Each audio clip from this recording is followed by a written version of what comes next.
Hey, Jay, Tom Mazaway here. Thanks for coming on with us. We appreciate it. We had something go on here, the Lions. They cut both their kickers yesterday. And the guys laugh at me because I'm always bringing up the kicking This is the game. kicker guy right I'm here, the man. kicking guy. It's the only position he cares about. I appreciated you. I appreciated you guys. I mean, you guys got to have ice water in your veins to do what you do. But nonetheless, they let Matt Prater go. And they could have had him for $3.5 million a year. There's kickers out there making a lot of money. Now they're stuck. They don't have anybody. They did sign the former Bengal kicker today. Siebert. Austin Siebert. They're probably going to go back and forth on the waiver wire here. I mean, what's your take on them letting a guy like Matt Prater go? Well, here's the interesting backstory. When Prater worked out, I actually went and did that workout as well with the Lions. And they didn't sign me. They ended up signing Prater. It was the best workout I ever had in my entire career. But I was older. He was a little younger then, and then he kicks phenomenal. While he was with Detroit, and he looks really good. I watched him play twice out here in Arizona already, and he kicked the ball great. I think he made 4 field goals in that first game, and he's got to kick off for the first time in a long time because they didn't do that in Detroit, and he kicked off great. And so I think when you take a big risk when you let somebody like that go, especially when you're a new coach. And you're bringing in a new quarterback, you're trying to establish yourself. The last thing you want to worry about is making field goals. You don't want your offense when it's 3rd and 8 at the 35-yard line thinking about getting 5 yards to get your kicker a little bit closer. You want a guy like Prater who can step in and make the 53-yard field goal, and you're comfortable going for the first down or going for a touchdown. And I think a lot of times teams can get short-sighted like that. They don't see that value until they don't have it. And that could be the case. Jay Feely, CBS NFL game analyst this season. Plenty of different storylines in the NFL, but just one coming off of one yesterday. 800 players plus got cut yesterday. You look at your career, long career in the NFL, 14 years, but it wasn't easy. You weren't some 4th or 5th or 6th round pick that walked into a team. I mean, you fought your way through a couple of years to an NFL roster, ultimately making it and having a long career. For these players who got cut yesterday, how mentally strong do you have to be? What was it about your mental toughness that kind of helped guide you through those tough years, the belief system that you had in yourself that got you through to the point where you said, darn it, I can do this. I just need a chance.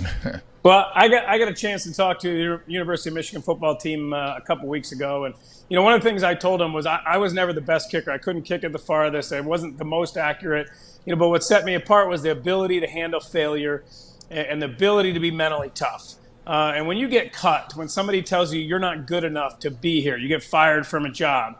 And that happened to me twice. It happened to me with the Dolphins after I had the best year of my career. I led the league in field goal percentage and then got cut that next offseason when they brought in a new head coach, Tony Sparano. They brought in a new GM, a new president of football, and Bill Parcells.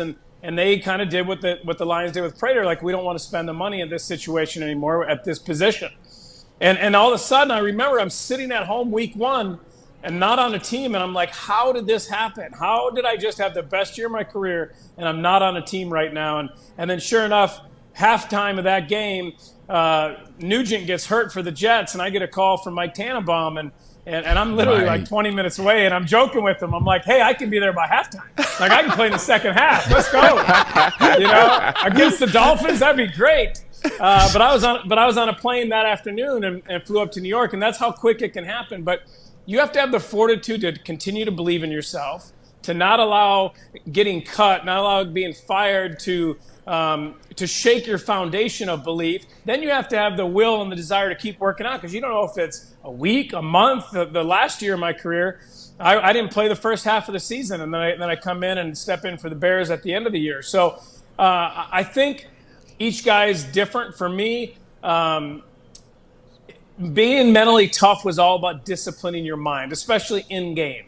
So you couldn't allow your mind to wander. You can't think about the implications of what you're doing. As a kicker, you have all that time. The ball's at the 50-yard line. You're driving down the field. You know you're going to get a game winner, and your mind can wander to start thinking about those implications. If I make this kick, then I'm going to get another career year. I'm going to get another contract. And conversely, if I miss this kick, I might get cut. If I get cut, we're going to have to sell the house. The kids are going to have to get pulled out of school. Like, all those things are reality. Those are true. And you can't let your mind wander and think about those things in the moment. So I always felt like you had to occupy your mind. And I would think about certain things that I knew were going to help me in that moment. Head down, lock my ankle, follow through. And if you're occupying your mind, then it can't wander and think about those things that you don't want it to think about.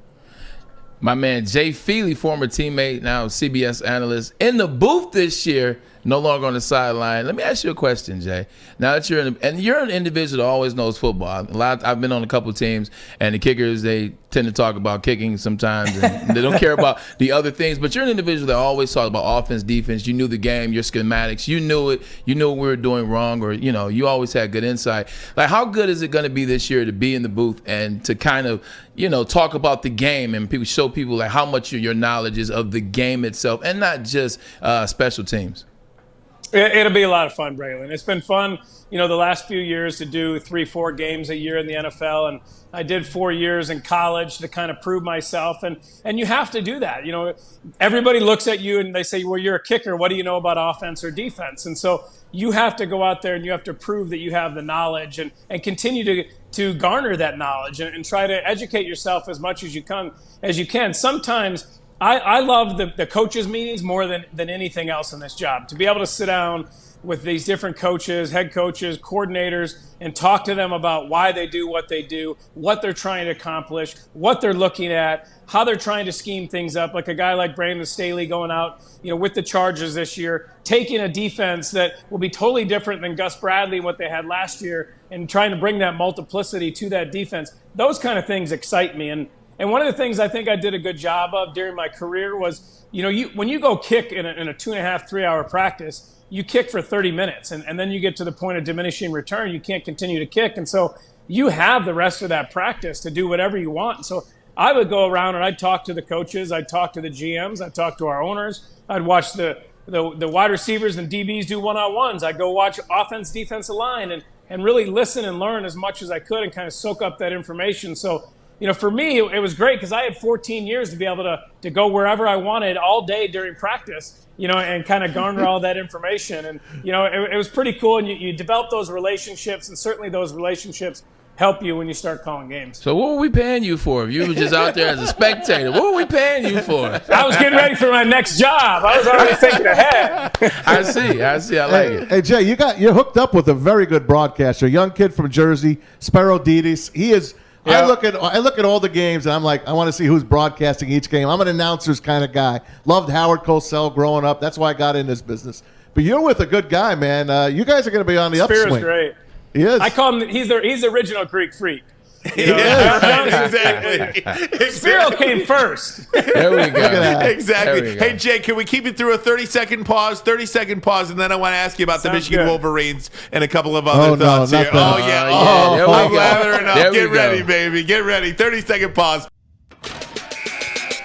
Right back with Jay Feely, who a couple of weeks ago spoke to the Michigan Wolverines football team. He adjusted the angle. I see the Michigan helmet baby, now. I saw the adjustment. There we go. There we go. Jay, we were at Michigan pretty much the same time, overlapped a couple of years. You didn't know me. I should have been recruited by Michigan, but I wasn't, man. Played 4 years in high school, but, it was the old me. Yeah? Get back. Right. Get back. But one of the great things about you that I've always appreciated in your takes on Michigan is they've been truthful. It's not a bunch of blowhard stuff. You take a look at the program and you analyze it truthfully. Where are we right now as a Michigan football program, and just how big is this year to Jim Harbaugh and the program overall? Well, obviously, I love Michigan. Bleed maize and blue. Want our team to go win every single game. But when you're an analyst, you have to be able to speak honestly about it. And there's no question that they haven't achieved what they wanted to achieve under Jim Harbaugh. And, I think the biggest thing is at the quarterback position. Not having the ability to develop a quarterback from within the program, to identify quarterbacks, to go out to recruit the right guys, and then to have a 3-4 year starter who takes us to that national championship. And, I'm hopeful that he's able to do that. And I think he's done a lot of things to go out to get new coordinators on both sides of the ball. And, hopefully defensively they'll be a lot better, a lot stouter, and play the spread a lot better this year. I think that's one of the reasons they went out and made the changes that they did, and continuing to grow offensively and be physical while also trying to be able to score a lot of points and kind of have that good balance. And, I think they got a lot of talent. We're not thought of very highly. We're in the top 25, and sometimes that can be the best thing. When you have a chip on your shoulder, when people are telling you how bad, those players in that locker room, they have to galvanize. They have to come together and not worry about anybody else and what they say, and go out there and find ways to win games. And, obviously last year was a tough year with COVID to going through. It was tough to be a Michigan fan to watch that, and I don't think that was representative of Jim Harbaugh, what he wants, what this program believes, what our history is, none of that. So I'm hopeful they get off to a quick start and beat Washington and have a great year. No doubt about it. Jay Feely with us. The last time they weren't ranked in the top 25, by the way, 2015 to start the season, and they were. See how that worked out. Yeah. They had a great year in 2015. Well, I don't know about great. They did lose. 10-3. They lost to Ohio State and Michigan State, so I can't call it great, but very good nonetheless. Jay, I can't let you go without talking about Tom Brady. And I'm not going to ask you if you ever thought he'd be this good in the NFL, because I don't know if anybody ever thought he'd be the greatest football. Hold on. You ready? Let's see what we got here. Here's Tom Brady with his original job as the holder at Michigan. He was your holder. You were the guy. That's all he was doing. All he was doing was holding there. It couldn't be Drew Henson now. Where was Drew Henson? Is there anything you can look back on when you were teammates with him at Michigan and say, yeah, I kind of get it. I kind of see nothing. No. Listen, anybody who says that is lying. Right? I hear Aaron Shea say that all the time. No, you didn't see that. Aaron's a blowhard. That's his boy, yeah. Now, the only thing that you could see is he had incredible leadership qualities. He was a magnetic personality, even when he was third string. And you knew if he got an opportunity that he'd be a great leader in the locker room. But that doesn't, just being a great leader doesn't translate into the greatest of all time. And I've told this story often, but I was so excited for him his rookie year when he made the team as a fourth string quarterback. I remember calling him being like, dude, that's awesome. You made the team. I'm so proud of you. Like, I was just happy he was on the team and in the NFL. There wasn't this expectation like, oh, he's going to go in, he's going to win the starting job, he's going to be a great quarterback and lead teams to Super Bowls. Not at all. I had no idea if he'd even be able to win a starting job. I remember that first year when he got the starting job, when Bledsoe got hurt, he played against me. I was with Atlanta. I think it was his third game as a starter, and I was just so happy that he was getting this opportunity and that he was playing well. And then how shocked I was when they won the Super Bowl, when Adam Vinatieri made that field goal. And just shaking my head. I can't believe that Tom Brady just led his team to a Super Bowl. But I think the thing that separates him is that he has never been satisfied. He continues to drive and to have this inner drive and to keep a chip on his shoulder and 4 Super Bowls, 5 Super Bowls, 6 Super Bowls. It's not enough. He continues to drive and push himself. It's unbelievable. I don't know if you've seen anybody in any industry continue to have that drive and the desire to be the very best when they're already at the top of the mountain. I think that's probably the hardest thing in any industry, especially in sports, and he continues to do that, and it's just a tribute to him. Yeah, you said 7 Super Bowls. It's crazy to think that it really should be 8. It really should be 8. But you mentioned Vinatieri's field. It should be. Maz will tell you it should be 3. No, it should be, because if you take, you can go either way. Yeah. Take Vinatieri out. Take the tuck rule out. Don't start me off. That's please. the same. That's the same guy though. That's the same season. So I don't care. Anyway, you talked about Vinatieri and the field goal. Talk to me about something, because I've been wanting to ask this question. I've never really asked it since they changed the rule, the extra point, the PAT, when they moved it back. Like, the inconsistency at the kicker position just seems to have gone with it. And I understand it's a further kick, so I'm not just talking about the PAT, but just kicking in general. You see kickers, the door just rotates and rotates. I remember being younger, and tell me if I'm hitting on all cylinders. This kicker stayed the same on the NFL roster for years. Like, it's same kicker, same guy, and like now all of a sudden it's every team is struggling with the exception of a Justin Tucker and a select few. Every team is rotating kickers. Like, is there something to that, or am I just paying attention more? No, I think you're onto something. And I've said this before, but pressure is cumulative for a kicker. So every missed kick that you do, if you miss an extra point or a field goal, it builds upon itself. And so when you move the extra point back and now you have 4, 5, 6 missed extra points in a season, normally you would have none of those miss extra points. When I used to go in and kick an extra point, it was in-game practice for me. I didn't have to worry about making it, so I could really focus on those fundamentals, and it helped you to be positive, helped you to have this positive mental mindset. Now there's pressure. There's almost more pressure sometimes on that kick than a field goal because there's an expectation of perfection. And I think that pressure continues to build upon itself. It's like a receiver, right, Brent? When you drop a ball, that next pass, there's more pressure, right? Yeah, you start thinking about it. Then you drop 2 or 3, and then now everybody's talking about, can he catch the ball? And now you're thinking about, I got to look that ball in, and all these different things instead of just going out there and catching the ball. And it's the same thing with kicker, and so that certainly had an impact on it.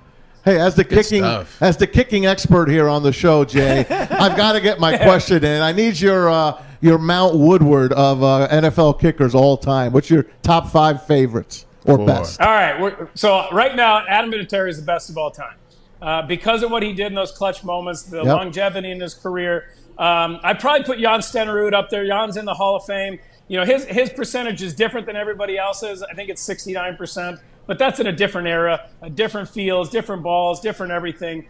Morton Anderson is certainly up there. He was the best of his era, the 70s, 80s, even into the 90s era. And then when you look at Justin Tucker right now, I think when he's done playing, he will be the best of all time. He's unbelievable. He's over 90% every year, which is a Pro Bowl level. I mean, it's just spectacular what he does. And as soon as they cross the midfield, as soon as they cross the 50, they believe he's going to make it. I mean, I've seen him settle for 58-yard field goals, being comfortable that he's going to come in and make a 58-yard field, not even trying to get five extra yards. It's just spectacular, the confidence that John Harbaugh has in his kicker, and he goes out there and he continues to perform. And I think he'll be the best of all time when he's done. That's the one thing the Lions always had here. They had Eddie Murray, and then they had Jason Hansen. And then they got lucky. Great. And then they got lucky with Matt Prater. 3 kickers in 40 of 41 years that's for the Detroit bad. Lions. 7 now. Right. 2 seconds. Jay, we cannot thank you enough for this time. Continued success. Best of luck on the broadcast this year with Spiro. Appreciate congratulations on your daughter and both Good your luck sons. to Jace on Thursday, man. All they take on Utah, Braylon, Southern Utah. Love you too, buddy. Absolutely. Great Appreciate stuff. it. Jay Right. Feely. Take care, Follow him on Twitter at Jay Feely, one of the greats. And we certainly appreciate his time here on Woodward Sports Network. Just, you know what? When you root for guys your whole life, and I say my whole life, I mean, when he went to Michigan, he's 2 years older than me. So when he went to Michigan, I was like a sophomore, junior in high school. Yeah. You root for these guys. You know what I mean? And when you find out that they're great guys too, not just good players that you're fans of. That's like you. I appreciate it. No, the good thing too is like when you see this on TV, they talk about certain institutions like higher education, higher learning, and they come off that way. We interviewed Brady Quinn. Notre Dame is one of those schools where they have a certain type of curriculum, a certain type of academic, certain type of person. He comes off that way. Jay is a Michigan guy. You're a Michigan guy. I'm a Michigan guy. We come off that way, man. It's nothing better than seeing that in live. I'm watching. I'm like, oh man, just look at Michigan. Just look at Michigan. I love it when great people have great success too, and that's happening for Jay Feely and has happened for good, all man. of He's his going to be career. darn good in that booth too. Absolutely, look out during the NFL season. That's a great crew. That's a great crew. Spiro Ditas is he's very good. Very good. Absolutely. From Jersey. Absolutely. Doesn't he do the Nets? Yes, he does. Yeah, well, he did. I'm not sure if he does. Right. Change switched over. All right, guys. Videos of the day. Bottom line videos of the day.